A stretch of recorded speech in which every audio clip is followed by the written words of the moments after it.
Tisztelettel köszöntöm a kedves hallgatókat, ez a Globus, a mikrofon mögött Nagybata Jonatán, a mai vendégünk pedig Benkő Tibor, Magyarország korábbi honvédelmi minisztere, a Magyar Honvédség volt vezérkari főnöke, nyugállományú vezérezedes. Üdvözlöm, köszönöm, hogy elfogadta a meghívásunkat. Jó napot kívánok! Köszönöm a lehetőséget, hogy itt lehetek. A mai adásban pedig elég szerteágazó témáink lesznek, viszont kezdjük talán azzal, hogy 1945, a második világháború vége, az ENSZ megalakulása elég jelentős pont az emberiség történetében. Most azt fogjuk az adás első félben végigbeszélni, hogy 1945 és 2024 között hogyan nézett ki, vagy hogyan néz ki a hadi részlege a világnak. 1945 és 1990 között egyfajta ilyen bipoláris világrend alakult ki. Milyen volt ez a világ hadi szempontból? Igen, köszönöm szépen, nagyon érdekes téma, de ugyanakkor ez 79 év, tehát, hogy említett az adás első felében, nagyon érintőlegesen lehet erről beszélni, és mindenféleképpen úgy gondolom, hogy ha már a bipoláris világrendről beszélünk, akkor meg kell említeni talán Huntington és az ő művét, ami 1993-ban, tehát a hidegháborús időszak után jelent meg először egy cikk formájában, majd 1996-ban pedig könyv formájában is, és azt a címet viselte, hogy a civilizációk összecsapása és a világrend átalakulása, vagy átalakítása. Tehát pontosan ez a világrend, hogy hogyan változott, ez határozta meg azt is, hogy a katonai értelemben és a fegyverkezés értelemben mi minden történik. Nagyon érdekes, lehet elemezni, meg nyilván sokféleképp lehet értelmezni, és szakértők, elemzők nyilván különböző dolgokba különböző véleményt alkotnak, de azért Huntington azt mondta, hogy a hidegháború végeztével az államok már nem az ideológia és politika mentén fognak elsősorban szembe kerülni egymással, a nagyhatalmakra gondolt, hanem sokkal inkább kulturális, gazdasági, civilizációs harcot folytatnak majd egymással szemben, és ez azt jelenti, hogy a nyugati civilizáció, hogy így fogalmazzak, ez nem önmagában fog létezni, hanem megjelennek más szereplők is. Tehát a kétpólusú világrendet, azt mondta, hogy vége van a hidegháborúnak, vége van a kétpólusú világméretű küzdelemnek, de a jövőt illetően ez nem biztos, hogy egypólusú marad, sőt nem is kettő, hanem több szereplős, több pólusú világrend fog kialakulni.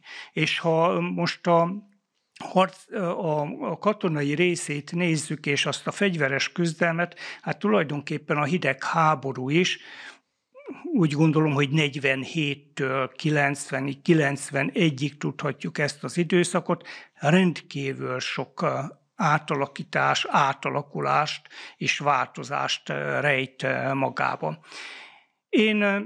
Bár 47-től mondhatjuk azt, hogy hidegháborús időszak kezdődik, de azért megfigyelhetjük, hogy a világháború, a második világháború végén is már ott vannak az ütközések, a nagyhatalmak, elsősorban az Amerikai Egyesült Államok és Oroszország között, és ez ennek a fő helyszíne, vagy mondjam úgy, hogy centruma, az pedig Németország. És kialakul egy vasfüggöny tulajdonképpen a balti államoktól, a Balti-tengertől egészen az Adriáig, majd ez a küzdelmes időszak magában rejti az, hogy hidegháborúnak nevezzük, ami történik ott a felek között, a két nagyhatalom között, az Amerikai Egyesült Államok, Oroszország, illetve a Szovjetunió között, de azért az úgynevezett harmadik világban ez nem hidegháborús eseményként zajlik, hanem nagyon sok polgárháború, nagyon nagy véráldozatokkal, de ezen polgárháborúk mögött megtaláljuk a két nagy világhatalmat, az Amerikai Egyesült Államokat is, meg a Szovjetuniót is. Ha most Európára koncentrálunk, és elsősorban mi erről beszélünk, akkor azt kell mondani, hogy ez a propaganda háború az egyre inkább átterjed gazdasági, politikai, gazdasági, katonai szintére is, és tulajdonképpen, hogy milyen küzdelmes időszakot jelent, azt lehet látni, hogy Németország felosztása, különböző zónák létrehozása, akár a franciák, a britek, az Amerikai Egyesült Államok és Oroszország viszonylatában meghozza ezt a berlini fal létrehozását, a berlini blokkádot követően, és egyre inkább erősödik az a fegyveres fenyegetés, az a retorika, amely arra készteti a nyugati világot, hogy hozza létre a NATO-t. Épp tegnap emlékeztünk, ünnepeltük a NATO megalakulásának 75. évfordulójára, és amikor Németország két részre válik, ugye a nyugati részre, tehát az NSK, a keleti, az NDK területére, akkor pedig azt lehet látni, hogy Oroszország tudomásul veszi, hogy az ő fennhatósági határa az Berlinnél megáll, és mikor az NSK csatlakozik a NATO-hoz 1955-ben, akkor létrehozza a Szovjetunió vezetése a másik nagy katonai blokkot, a tömböt, a Varsói Szerződést. És ez a két nagy katonai tömb, ez megkezdi azt a fegyveres, amit ön is kérdezett, azt a fegyveres ellenállást, küzdelmet és felkészülést, ami nem fegyveres összecsapásban jelenik meg, hanem elsősorban az atom csapás fenyegetésének a kérdésében, a fegyverkezési hajszában, és arra, hogy minél nagyobb területen, a világon minél nagyobb területen meg lehessen valósítani az ő ideológiáját, az ő terveit, az ő szándékait. És ha megnézzük ezt a 79 évet, és megint csak leszűkíteném, akkor hagyjuk ki a harmadik világnak az országot, rendkívül sok háború jellemzi ezt az időszakot, amikor a két főszereplő, a két nagyhatalom fegyveres összetűzésbe nem kerül egymással, de részese ezeknek a háborús eseményeknek. Hát gondoljunk bele, hogy jön mindez létre, és mi minden történik körülöttünk. Azt mondtam, hogy megalakul a NATO, megalakul a Varsói Szerződés. De hát azért gondoljunk csak bele, hogy már 1949-ben is, és most akkor egy kicsit túllépünk, és nem csak Európáról, és nem csak Németországról beszélünk, hanem megalakul a Kínai Népköztársaság. 1949-ben létrejön Tajvan, és azért ebben a küzdelemben is ott megtaláljuk a Szovjetuniót, megtaláljuk az Amerikai Egyesült Államokat. Vagy gondoljunk a koreai háborúra 1950-53 között. Megint megtaláljuk Észak-Korea, Dél-Korea viszonylatában a két nagyhatalomnak a küzdelmét, az ideológiai küzdelmét, a támogatást, vagy a vietnámi háborúra 1959-73-ig a vietnámi háborúba. Vagy ne menjünk el szó nélkül az arab-izraeli háborúra. A 48-tól szinte folyamatosan történnek fegyveres incidensek, és ez mind-mind kihat a nagyhatalmi katonai törekvésekre. És hát azért nem kell elfelejteni azt sem, hogy az arab-izraeli háború folyamatában azért megtaláljuk az iraki háborúkat, az öböl háborút. Irak 2003 ugye lerohanása tekintetében, majd Afganisztán mert 1979-től 89-ig ugye a Szovjetunió, majd 2001-től egészen 2021-ig pedig az Amerikai Egyesült Államok vezetésével a NATO is részese ennek a háborúnak. És ezek a küzdelmek tulajdonképpen végig jellemzik, és ennek a világrendnek az átalakulásának a szerves részesei és szereplői. Azt lehet mondani, hogy érdekes momentum ez, és azt mondjuk, hogy a hidegháborús időszak az 1990-91-re tehető a Szovjetunió összeomlásával. Majd olyan vezetők vannak a Szovjetunió élén, majd Oroszország élén, akik elég gyengén tudják kezelni a világban kialakult helyzetet.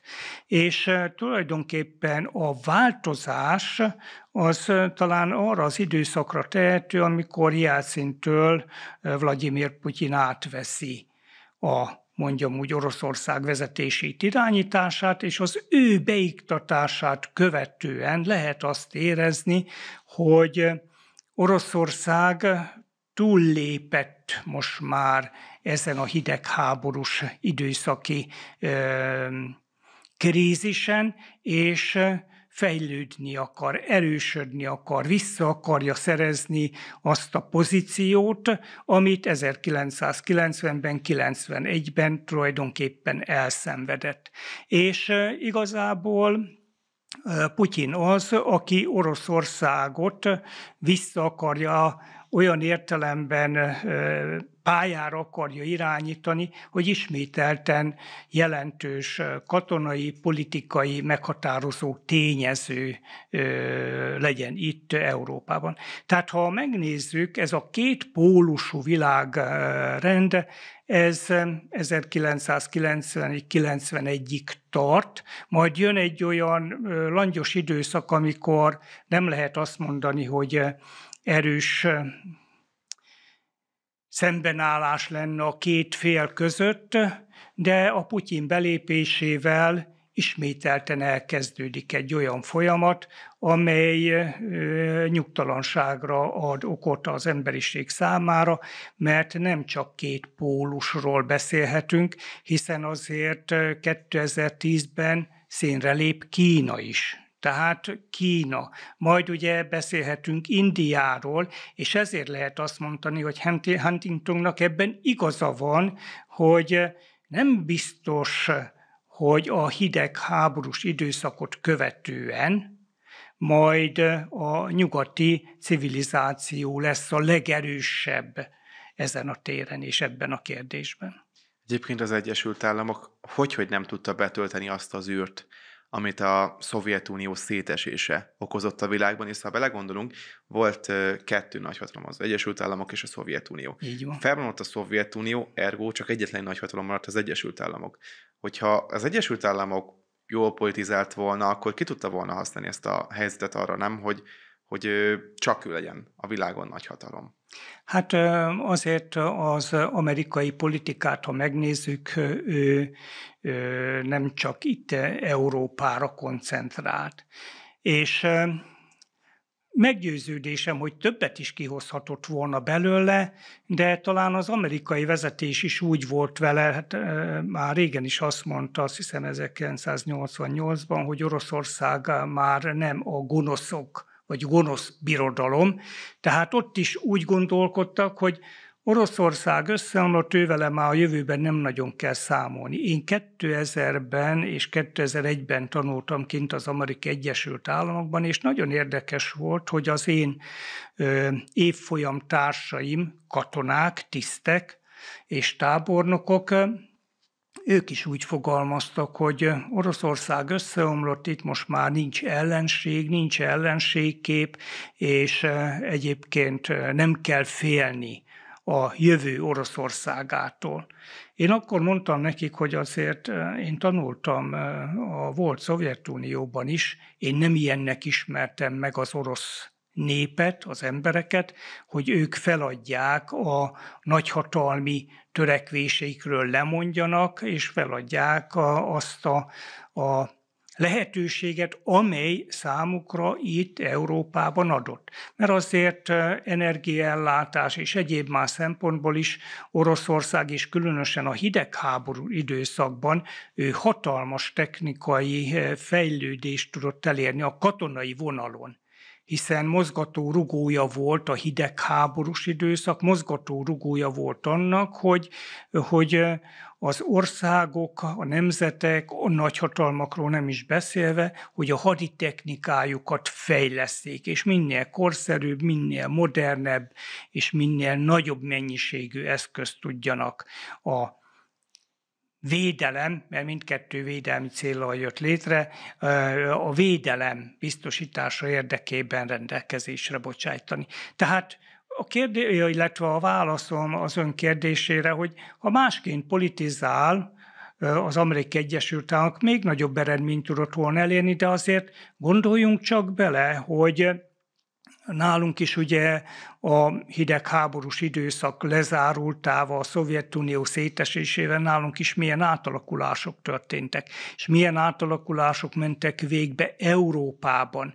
És nézzük meg, hogy Magyarország, Lengyelország és Csehország az elsők között tudott csatlakozni a NATO-hoz, és szándékunkban állt, hogy csatlakozzunk egy olyan szövetséghez, amely Magyarország számára garanciát biztosít, mert egy önálló, független Magyarország nem lett volna képes megvédeni saját magát. Az rendkívül komoly anyagi ráfordítást és egyéb mást is tartalmaz. Arról nem beszélve, hogy a geostratégiai helyzete Magyarországnak olyan, hogy ha Európában bekövetkezik egy fegyveres támadás közben, akkor Magyarországot ebből nem lehet kihagyni a geostratégiai helyzete miatt.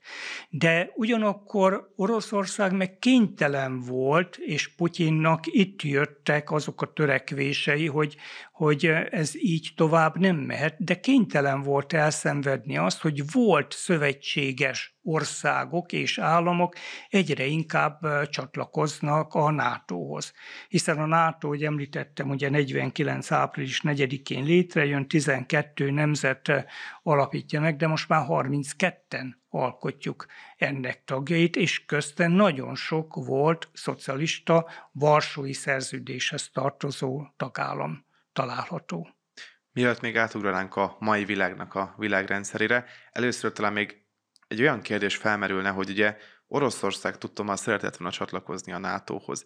Ez miért nem sikerült Oroszországnak? Hát én nem hiszek ennek a mendemondának és ezeknek a híreknek, hogy mi is történt ott 2000-ben Putyin beiktatását követően, ugye elhangzott az, hogy Oroszország szeretne csatlakozni, az akkori NATO főtitkár is azt mondta, hogy Putyinnal folytatott beszélgetést, és felvetődött annak a kérdése, de Putyin azt mondta, hogy hát akkor csatlakoznának, ha meghívást kapnak, és hasonló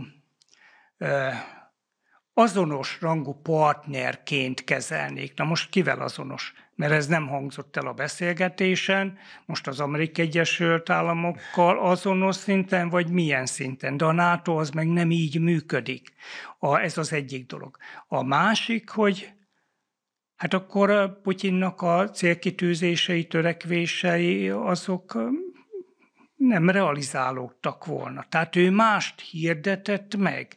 Ő a fejlődés útjára és megint a nagyhatalmi törekvések útjára kívánta Oroszországot juttatni.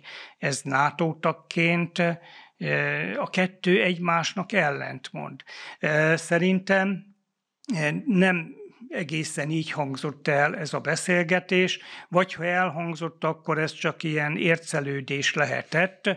Voltam én ilyennek szem- és fültanúja, amikor vezérkarfőnök voltam, és a NATO-n belül szó volt arról, hogy a NATO rakétavédelmi rendszer kiépítésén. És abban az időben ugye 2010 és 13 között még nagyon erősen élt az a szemlélet a NATO-n belül is, hogy hármas elvet kell követni, mindenek előtt elrettentés képességet kell létrehozni, védelmi képességet kell erősíteni, és folytatni kell a párbeszédet, tehát párbeszédet kell kialakítani Oroszországgal szemben is, mert az együttműködés tekintetében erre van szükség. Ugyanakkor ez a párbeszéd kezdett háttérbe szorítani, és azt mondtam, voltam én fültanúja, és szemtelen Brüsszelben egy ilyen vezérkarfőnöki értekezletnek, mert mivel még akkor a párbeszéd létezett a 2010-es évek elején, ezért a vezérkarfőnöki szintű értekezletek utolsó momentumában mindig részt vett az orosz vezérkarfőnök is, ahol ő is kapott egy órát, és elmondta, hogy Oroszország mivel foglalkozik, hogy néz ki a védelmi képességei, milyen tervei vannak, és az orosz vezérkarfőnök ott vetette fel, egyébként előttünk, NATO vezérkarfőnökök előtt, hogy hát ha a NATO-nak valóban védelmi céllal vannak tervei a rakétavédelmi rendszer kiépítésében, akkor ehhez Oroszország szívesen csatlakozna. Tehát hasonló, ugye, mint amit Putyinra mondanak, én ezt hallottam, de hát nyilván Oroszország is tudta, meg az orosz vezérkarfőnök is, hogy ez csak egy, mondjam úgy, hogy táncra kérése a másik félnek, hiszen ebből soha semmi nem lesz. És szerintem ilyen beszélgetés történhetett akkor is, mert akkor már azt követő évben a NATO is azt mondta, hogy a fő veszélyt az Oroszország jelenti a békére, a biztonságra és a NATO-ra. Ekkor nevezte meg a keleti fenyegetettség kérdését és ezt a koncepciót, ami nagyon rövid időn belül realizálódott a Krím-félsziget annektálásával, majd 2022 elején pedig az, hogy Oroszország megtámadta Ukrajnát. Akkor térjünk rá a harmadik epizódra, ugye ez a mai világnak a felépítése katonai erőcentrumok tekintetében. Ön a mai világban milyen katonai erőcentrumokat különböztetne meg? Ez a kérdés első fele, a második fele pedig az, hogy ön szerint most egy második hidegháború előtt állunk? Talán kezdeném a kérdés második részével. Hát nem a hidegháború előtt állunk, sajnos benne vagyunk. Méghozzá nagyon-nagyon benne vagyunk ebben a hidegháborús időszakban. Említettem, hogy a NATO megalakulásának 75. évfordulóját pont tegnap ünnepeltük, és a NATO főtitkár Jens Stoltenberg pedig pontosan ugye elmondta, hogy a NATO-nak igenis ki kell állni.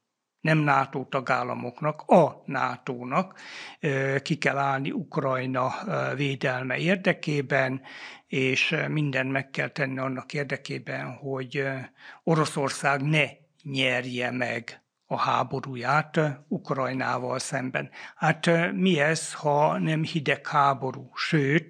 Sőt, annak igencsak kemény változata, amikor arra biztatjuk az országokat, hogy fegyverkezzetek, és ezt a fegyverkezést pedig fordítsuk egy olyan ország védelmi képességének az erősítésére, ami nem is tagja a NATO-nak. Tehát mi ez, ha nem egy hideg háborús időszak, mondjam úgy, hogy legmagasabb szintje és foka. Tehát éppen ezért én úgy fogalmaznék, hogy nem a hidegháborús, nem egy újabb hidegháborús időszak előtt állunk, hanem sajnos ebbe benne vagyunk, részesei vagyunk ennek. Milyen katonai tömbökben lehet gondolkodni? Hát mindenek előtt én azt mondom, hogy még most is azt mondom, hogy a NATO az igazából a legerősebb katonai tömb, figyelembe véve az, hogy 32 nemzet alkotja. Egyetlen egy hiba lehetősége van ennek, hogy a nemzetek mennyire egységesek bizonyos kérdésekben. Tehát minél több nemzet alkot egy szövetséget, egy rendszert, ha ebben megtaláljuk azt, hogy nincs egység, akkor az csorbítja ennek a szövetségnek az erejét és képességét. És itt viszont azt kell mondanom, hogy a NATO mellett azért számolni kell Oroszországgal. Oroszország egy atomnagyhatalom. És ha most a terminológiát nézzük, amit a hidegháborús időszaknál is említettem, hogy az atomfenyegetés, az atomháború fenyegetésének a kérdése, az rendkívül fontos, és elnézést nem említettem a kubai rakétaválságot. Tehát nagyon jó példája annak, hogy hogyan kell gondolkodni az országoknak, a nemzeteknek egy hidegháborús időszakban is. Tehát Oroszországot nem szabad félváról venni. Tehát én nagyon nem értek egyet azzal, amit Macron elnök mond, hogy hát ha kell, akkor szembenézünk az atomháborúval is, elnézést, hiszen nekünk is van atom képességünk, atommal rendelkezünk, nem szabad. Én azt mondom, hogy, és akkor majd folytatom a kérdésre a választ, hogy az atom, az atomfegyverek alkalmazása, az messze-messze túlmutat azon, amire korábban gondolt az emberiség, hogy ugye mi is tagjai voltunk a Varsói Szerződésnek, az én eredeti szakterületem rakéta és tábori tüzér szak, tehát a rakéták, a tüzérség, az atomeszközök, lőszerek kijuttatásának egyik, mondjam úgy, szervezeti eleme. És mi, amikor kint tanultam a volt Szovjetunióban, nagyon sokat foglalkoztunk ezekkel az atomalkalmazási tervezési kérdésekkel, aminek Csernobil szabott gátot. Én 85-től 88-ig voltam kint, volt Leningrádban, és ugye 86-ban volt a csernobili atomerőmű robbanás, és abban az időben pont egy ilyen törzsvezetési gyakorlatot folytattunk a Tüzérakadémián, és amikor Csernobilba bekövetkezett ez a robbanás, rá 2 napra az akadémián az atomtöltetek alkalmazásának kérdéseit zárolták, félretették. Mert a kidolgozott elméleti elvek a gyakorlatban nem realizálódtak. Tehát ha egy atom alkalmazásról beszéltünk, atomeszközök alkalmazásáról, akkor ha megterveztük, hogy ide-oda ilyen-olyan eszközre vagy infrastruktúrára atomcsapást mérünk, akkor mindig számvetettünk azzal, hogy ez milyen veszteséget jelenthet, és mit jelent ez majd az ott áthaladó szövetséges erőknek, csapatoknak, katonáknak? Mikor következik be a felezési idő, milyen szennyezettség marad vissza, és így tovább. És hát Csernobil bebizonyította, hogy a tudósok által megállapított dolgok a valóságban nem így működtek. Tehát amikor Oroszország is atomcsapásokkal fenyegetőzik, akkor ő nagyon jól tudja, hogy hát azért nem nyúlnék én ennek az atomnak az alkalmazásához, mert tudom, hogy mivel jár. De viszont végső esetben is itt van a veszély ennek, ha egy megsértett vagy megsebzett vadat akarok én ugye sarokba szorítani, az végül biztos, hogy meg fog támadni. Éppen ezért az atom alkalmazásánál is nem lehet kiszámítani, nem lehet tudni, hogy ki milyen felfogással él és gondolkodik. Tehát éppen ezért az atom nagyhatalmak tekintetében és a fegyveres küzdelem tekintetében én azt mondom, hogy 2010-ben megjelent a porondon Kína. Kína ugyanúgy atom nagyhatalom. Aztán ott van India. Ott van ugye az a térség megint egy olyan katonai képességet vonultat fel, majd létrejön ugye az orosz-kínai tengely, ehhez sajnos egyre több ország csatlakozik, és bizony ez egy újabb gócpontot hoz létre. Megint azt kell mondanom, hogy Huntingtonnak biztos, hogy ebben a kérdésben igaza van, hogy a kettőpólusú világrendből lett ugye egypólus, majd a következő évtizedek pedig elhozzák azt, hogy többpólusú világrendszerben kell gondolkodnunk. Ön szerint egyébként az orosz-ukrán háború az egy proxy háború, olyan szempontból, nyilván az ukránok mögött egyértelműen ott áll a nyugati tömb, ami Ukrajnát kvázi proxiként kezeli, de Oroszország így lehet Kínának a proxia?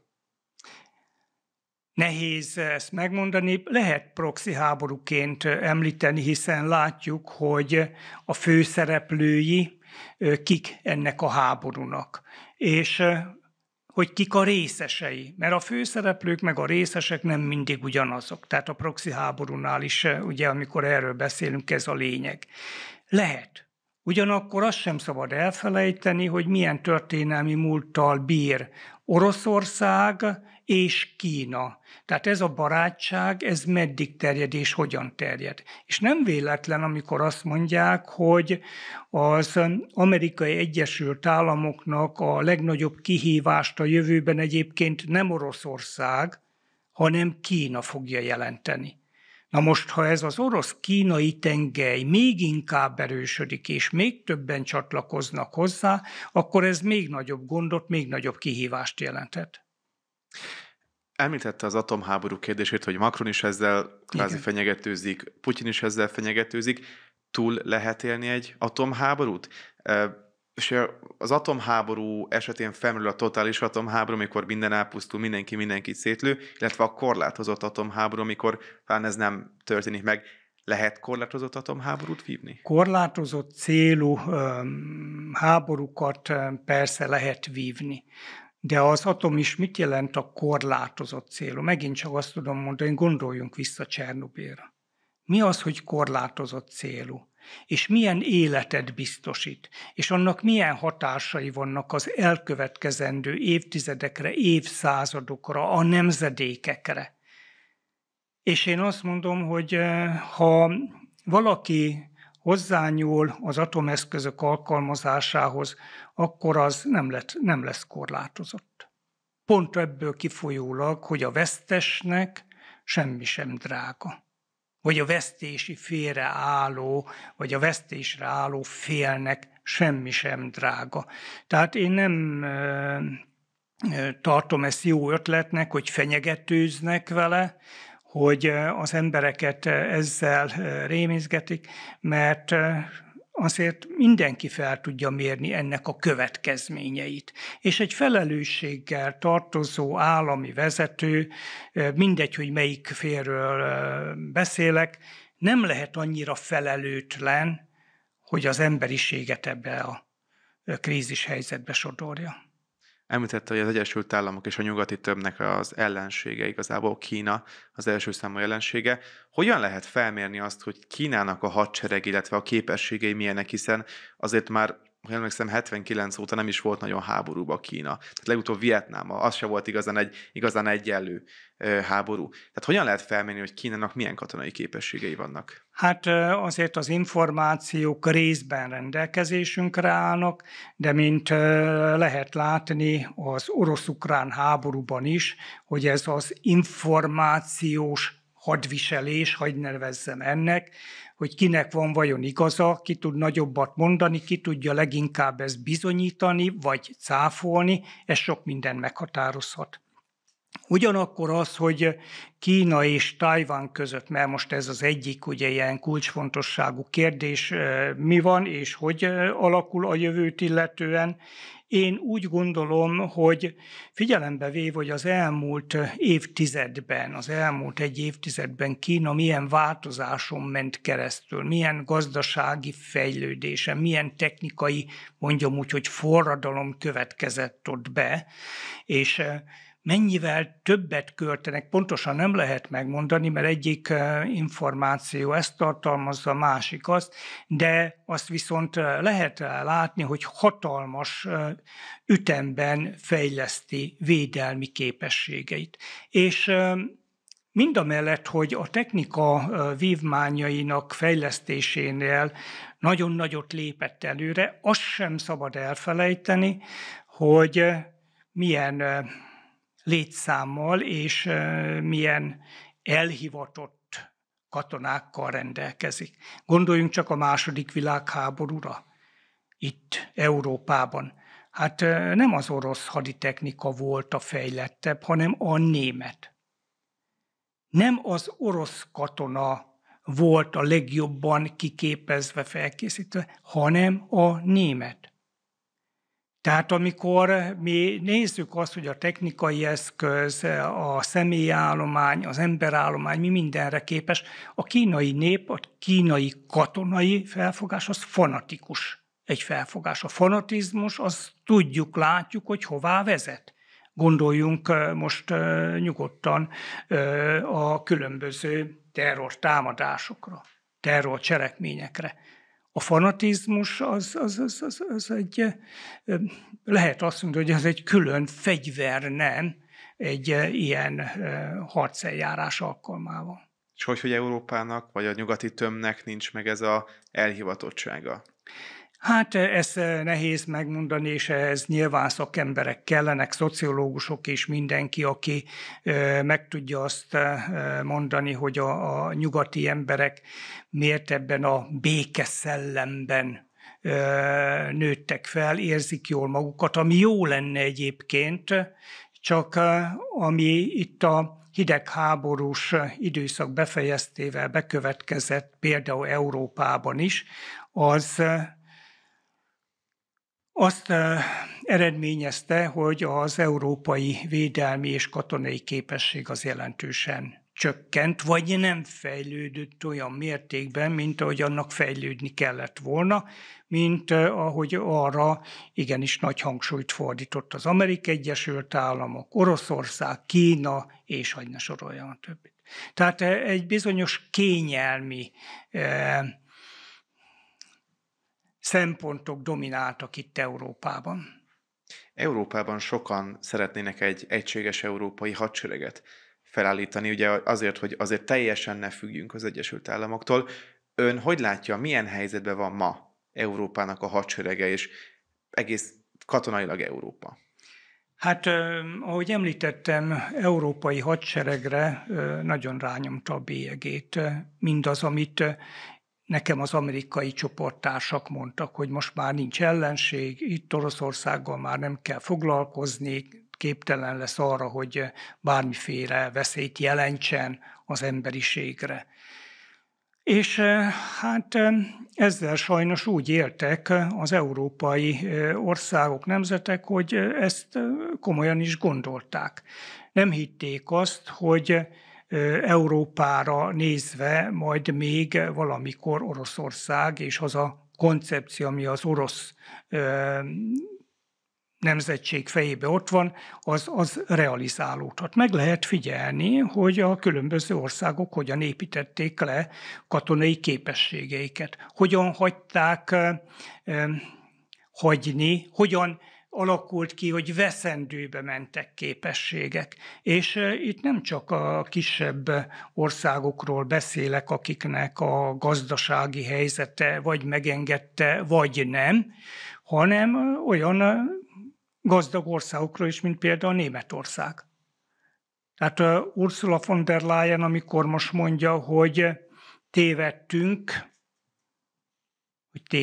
ő velem egy időben volt ugye miniszter, és beszélgettünk mi akkor is ezekről a dolgokról, akkor is beszéltünk arról, hogy nem jó irányba megyünk, és ezt nem hitték el, hogy ez rányomja a bélyegét az európai védelmi képességre. Lehet-e önálló, vagy kell-e önálló védelmi képességet Európának létrehozni, hogy ne függjünk az Amerikai Egyesült Államoktól?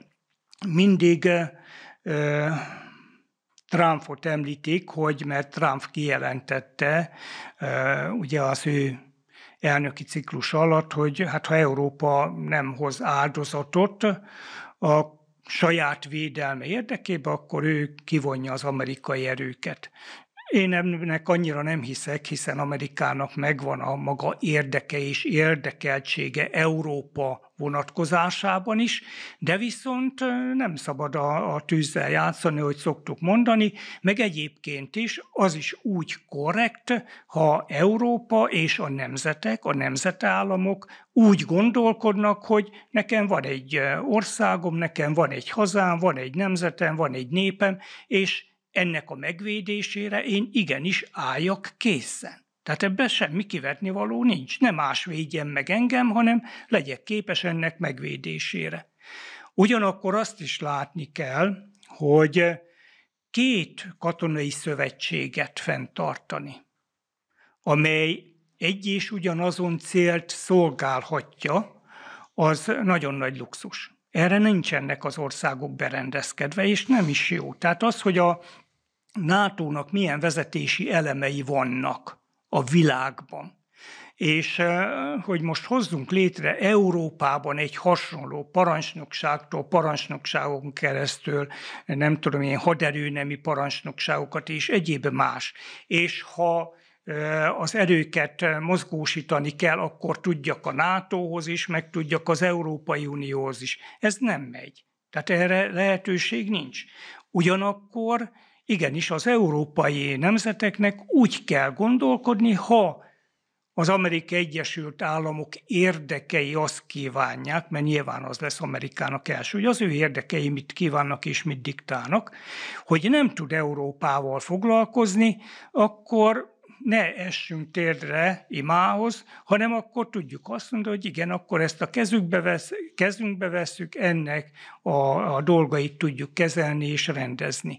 Tehát egy kicsit, nem egy kicsit, hanem sokkal nagyobb hangsúlyt kell fordítani az önálló nemzetállamok képességeinek a megteremtésére. Ezért mondtuk mi is, amikor a honvédelmi haderőfejlesztési programhoz hozzáfogtunk, hogy a nemzeti önerőt képességét. Magyarország katonai védelme elsősorban, a törvény is rögzíti, mire támaszkodik? A saját nemzetének a képességeire, a haderő képességeire, a gazdasági helyzet alkalmazására. Támaszkodik természetesen a szövetséges államokra is, hiszen azért vagyunk tagjai ennek a szövetségnek. Tehát az nagyon nagy luxus, és nem tudja megtenni Európa, hogy legyen egy NATO védelmi rendszer, és annak minden vezetési és infrastrukturális eleme, ami a NATO-hoz tartozik, meg legyen külön egy európai. Milyen jövőt jósol egyébként annak a nyugati katonai tömbnek, ami most ugye a NATO? Említette a kínai kihívást, Oroszország kihívását és az indiai kihívást, hogy azért ők is növekednek és egyre inkább függetlennek. Ön milyen jövőt jósol a NATO-nak és a nyugati tömbnek? A két kérdés nagyon összefügg egymással. Tehát nem véletlenül mondtam, hogy abban az esetben, ha a NATO, ha az Amerikai Egyesült Államok érdekei mást kívánnak. És most említette ugye Kínát, Indiát, és egészen más, mondjam úgy, hogy hadszínteret, ami az Európai Unió országokat érinti. Ha nem akarok feltételezésekbe bocsájtkozni, de ha ez az orosz-kínai tengely erősödik, és Brazíliától kezdve tudjuk, hogy kik a tagjai ennek, akkor ez megoszthatja az Amerikai Egyesült Államok érdekeit. Egyébként már Barack Obama is mondta, ezt felhívta az európai országok vezetőinek figyelmét, hogy legyetek kedvesek már a Európa békéjéről, biztonságáért gondoskodni, nagyobb figyelmet fordítani. És ez 2014-ben történt Walesben, amikor egyébként azt mondták a NATO tagállamok, a 2%-os felajánlás, hogy igen, valós a probléma, és akkor vállalták az országok, hogy 2024-re a GDP-jük 2%-át igenis akkor védelmi kiadásokra kívánják majd fordítani. Van, aki teljesítette, van, aki továbbra sem. Most egy kicsit ilyen személyesebb kérdés, hogy ugye az átlag ember azt látja, hogy háborúk folynak Európában is, amire egyébként már ugye nem azért 70 éve, de hogy azért legalább egy 20 éve nem volt, például ugye a belgrádi bombázások óta, a jugoszláv felbomlás óta. Talán az Európai Unió ilyen közel háborúhoz még soha nem volt. A nyugati tömb is évtizedekkel ezelőtt volt legutóbb. Igen. Az ember azt látja, hogy volt Covid, egyre kiszámíthatatlanabb időszakban élünk, egyre bizonytalanabb minden. Hogyan hat az átlagemberre egy ilyen időszak? Hát én úgy gondolom, hogy az átlagember, én nyugodtan talán még azt is mondhatom, hogy az emberiség 90%-a azért békében, biztonságban kíván élni, és nem azt akarja, hogy körülötte háború legyen, vagy részese legyen egy háborúnak, vagy elszenvedője legyen a háborúnak. Éppen ezért nyilván mindenkit, aki foglalkozik ezekkel a kérdésekkel, egy bizonytalanság törti el. Nem mondom azt, hogy félelem, bár nagyon sok emberben megfogalmazódik a félelemnek a kérdése is, amikor itt vezetők például az atomeszközök bevetéséről, alkalmazásáról beszélnek, vagy hogy amikor arról beszélnek, hogy Oroszország Ukrajna legyőzése után más országok ellen fog, elsősorban ugye a balti államokat említik, fordulni. Én ebbe ugyanúgy nem hiszek. Oroszország, ha csak nincs öngyilkossági szándéka, akkor nem fog szembe fordulni olyan országokkal, amelyek tagjai a NATO-nak. De visszatérve az emberiség kérdésére, nyilván ez mindenkit elrettent, mindenkit bizonytalanságban tart, és bizonyos félelmet is jelent, hiszen egyrészt maga az ember nem szeretne ilyen helyzetbe kerülni, és látjuk, hogy ez milyen hatást jelent akár Ukrajnában, vagy nézzük az Izrael-Hamas közötti háborút, mit jelent. Tehát azok a képsorok, az is megdöbbentő, ha valahol katasztrófa következik be, és látjuk, hogy összedőltek épületek, és a romok alatt ott vannak az áldozatok. Hát mi van akkor, ha ezt szándékosan idézzük elő, és hozzuk az emberiséget olyan helyzetbe, hogy kilátástalanságról szól az élete. Tehát az emberek ilyen tekintetben nyilván szeretnék ezt elkerülni. Hogy ilyen kérdésben az emberiség mennyire alkalmazható, mert ez másik kérdés. Tehát ha mégis olyan helyzetbe kerül egy ország, mint például Ukrajna, hogy az emberei, az állampolgárai mennyire érzik, mondjam úgy, hogy saját maguk számára kötelezőnek, hogy védjük meg az országunkat, védjük meg az érdekeinket, védjük meg a népünket, szeretteinket, és így tovább. Ehhez viszont az kell, hogy ilyen szellemiségben nőjenek fel a generációk. Tehát megint visszatérek a hazafias honvédelmi nevelés kérdésére, amit mi a haderőfejlesztési programba célul tűztünk ki. Hogy ha az emberek úgy érzik, hogy ez az én hazám, ez az én otthonom, akkor nem csak 1848-ban vannak forradalmi szellemiséggel bíró emberek, akkor mindig vannak és lesznek is, csak ehhez valóban olyan környezetben kell, hogy felnőjenek, hogy érezzék azt, hogy én a hazámért, ha kell, ahogy most is a katonák esküvőkben teszik, ha kell, életemet áldozom érte.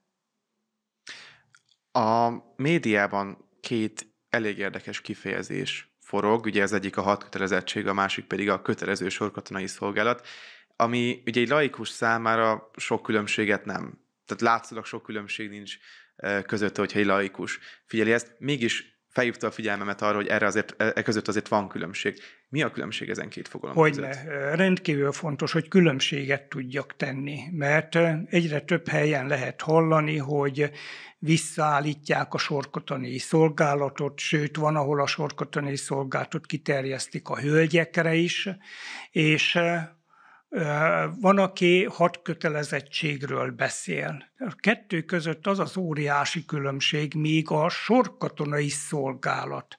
Én nem vagyok híva a kötelezőnek. Van ennek más módja is, van más lehetősége is. Igaz, hogy az nem megy egyik évről a másik évre, az nem megy rendeleti úton, hanem ahhoz valóban úgy kell a nemzedéket felépíteni, nevelni. A sorkötelezettség az azt jelenti, hogy egy fiatal elér egy életkort. Ez Magyarországon korábban is úgy volt, hogy 18 éves korában eléri azt az életkort, amikor katonai szolgálatra alkalmassá válhat, ha egészségügyileg, pszichikailag és egyéb más szempontból is megfelel egy katonai szolgálat ellátására. És ennek van egy felső korhatára is. Ez változó volt, mondjuk 18-tól 25 évig lehetett sorkatonai szolgálatra behívni embereket. Ekkor volt az, hogy próbáltak kibújni sorkatonai szolgálattal, csak érjem el a 25 évet, és akkor utána már nem tudnak behívni, kötelező sorkatonai szolgálatot nem kell tennem. Tehát az egy rövid időszak, és azt a célt szolgálja, hogy a fiatalok kapjanak katonai felkészítést, hogy ismerjék meg a fegyverek kezelését, használatát, töltsön el bizonyos időt a honvédségen belül, és ez változó volt, 3 évtől a 6 hónapig terjedően, és tulajdonképpen azt követően, amikor leszerel, akkor álljon a nemzete, a hazája szolgálatába, mint tartalékos katona. Mint tartalékos katona. A hadkötelezettség az pedig azt jelenti, hogy különleges jogrend bizonyos időszakai, most nem akarok belemenni, mert ezek változtak az elmúlt években is, ő köteles katonai szolgálatra és kötelezhető, ha az ország helyzete, biztonsági helyzete ezt megköveteli. Na most a hadkötelezettségben, most a napjainkban is meg kell különböztetnünk. Olyan hadkötelest, egyébként a hadköteleskor 18-tól most 50 évig terjed. Tehát 18 és 50 éves férfiakra vonatkozik. Ezt 2019-ben módosítottuk, mert 2004-ben, amikor a kötelező sorkatonai szolgálatot felfüggesztették, ezzel együtt a hadkötelezettség, tehát a hadkötelezettség életkorát 10 évvel levitték 40 évre. 40 évre. Na most szerintem azért ez nonsens, hogy egy ország, ha háborúban áll, akkor csak 40 éves korig hívható be egy katonaviselt ember. Tehát azért ez luxus, különösen, ha az ország népessége is ugye nem túl magas, és csökkenő tendenciát mutat, nem csak nálunk, hanem Európa számtalan országában. A hadkötelezettség időszakában nagyon jó volt az, hogy volt a kötelező sorkatonai szolgálat, és akik kiváltak a rendszerből, tartalékosok lettek, és tulajdonképpen kiképzett tartalékos állt rendelkezésére az országnak. 2004-et követően, amikor felfüggesztésre került a sorkatonai szolgálat, akkor azt követően egyre kevesebb kiképzett tartalékosa volt az országnak. Mert nem volt meg ez a ciklikus váltás, hogy minden fiatal kap katonai felkészítést. Éppen ezért úgy fogalmaztunk, hogy az országnak hadkötelezettség szempontjából vannak kiképzett tartalékosai, és vannak az úgynevezett potenciális tartalékosok, akik soha korábban nem voltak katonák, mert nem vállaltak ilyen szolgálatot, de ez nagyon nem jó az országnak. És ezért vetődik fel a többi országban is ez a kérdés, hogy vissza akarják állítani a sorkatonai szolgálatot, mert nincs kiképzett tartalékosa az országnak. Tehát nem úgy van, mint nem tudom, Finnország, Svédország, akik most csatlakoztak, hogy ők mind semlegesek. Nagyon nagy hangsúlyt fordítottak a tartalékos katonai képzésre. Itt Európában ezt ugyanúgy elhanyagoltuk a hidegháborús időszakban, mint az, hogy nagyobb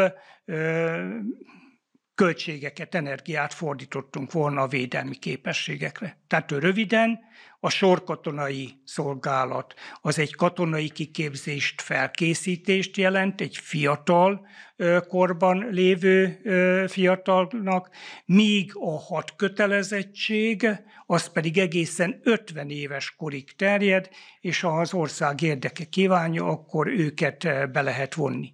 Kivéve azokat az embereket, akik úgynevezett meghagyásban vannak, mert egyébként most polgári életben is olyan munkahelyen dolgoznak, ami egy háborús időszakban annak működése biztosított kell, hogy legyen. Ilyenek lehetnek például a közigazgatásban, illetve a rendőrségnél dolgozók? Közigazgatásban is találunk, de mondhatok nyugodtan olyan infrastruktúráknál, közlekedésnél például. Most elnézést, ha azt mondom, hogy a vasútnál dolgozó, MÁV-nál dolgozó, forgalomirányító és egyéb más, hát egy különleges jogrendben egy háborús időszakban ugyanúgy szükség van ezeknek a szállítmányozási dolgoknak a szervezésére, kezelésére, hát akkor őt nyilván nem kell elvonni katonaként és elküldeni valahová máshová, hogy ő most akkor menjen a lövészárokba, hanem ő ilyen különleges jogrendben marad ott, abban a munkakörben, abban a beosztásban, csak éppenséggel katonai vezetés irányítás alatt fogja végezni a munkáját. Szeretnénk megköszönni, hogy elfogadta a meghívásunkat, illetve hogy tisztázta ezen két fogalom közötti különbséget. Benkő Tibor volt a vendégünk, köszönjük, hogy elfogadta a meghívásunkat. Köszönöm a meghívást.